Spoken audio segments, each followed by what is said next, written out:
As I mentioned in the last movie, InDesign protects master page items when you're on a document page. You can't move them, you can't delete them, you can't even select them.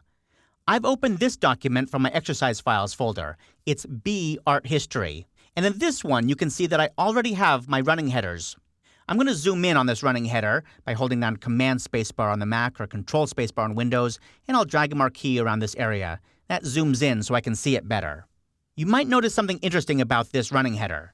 It has a dotted line for a frame edge. Actually, the dotted edge is covered up on the left, top, and right because of those guides, but believe me, they really are dotted lines. Now, those dotted frame edges indicate a master page item. Master page items always have dotted edges.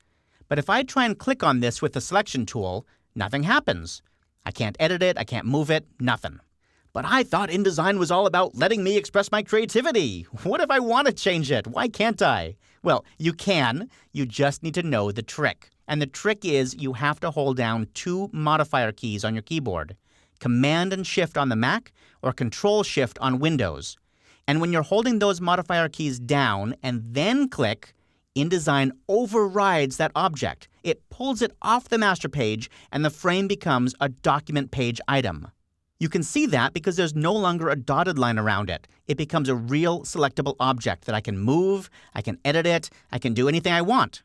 I'm going to zoom out with a Command-Option 0 or Control-Alt-0 so I can see the entire spread, and I'm going to do the same thing to that running header on the right side. Command-Shift or Control-Shift-Click. That overrides it, and now I can just press the Delete key, and poof, they're gone. But what if I didn't mean to delete them? What if that was a mistake? Well, don't panic. You can always get master page items back. And the way you do that is to open the Pages panel. Make sure you have the pages selected that you want to affect. In this case, I've got pages 10 and 11 selected. Those are highlighted. Then I'll go to the Pages panel menu.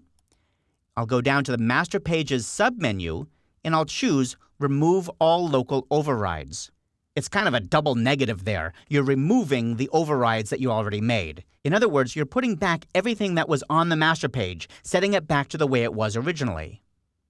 Okay, so that's good, but sometimes you'll open a document that somebody sends you, and you'll find that you still can't override master page items. It can be a real mystery. For example, you'll be Command-Shift clicking or Control-Shift clicking, and nothing happens at all.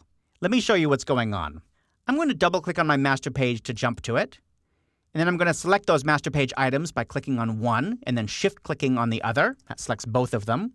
I'll go back to the Pages panel menu, scroll down and look inside the Master Pages submenu, and then I'm going to turn off Allow Master Item Overrides on selection. That basically tells InDesign, don't let anybody change these master page items.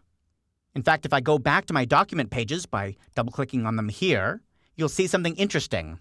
Let me zoom in so you can see this better. I don't see a dotted line around this frame. I don't see a solid line. I don't see any line. That's my indication that this item cannot be overridden. When it comes to building structured documents such as books and magazines, master pages are a necessity for an efficient workflow.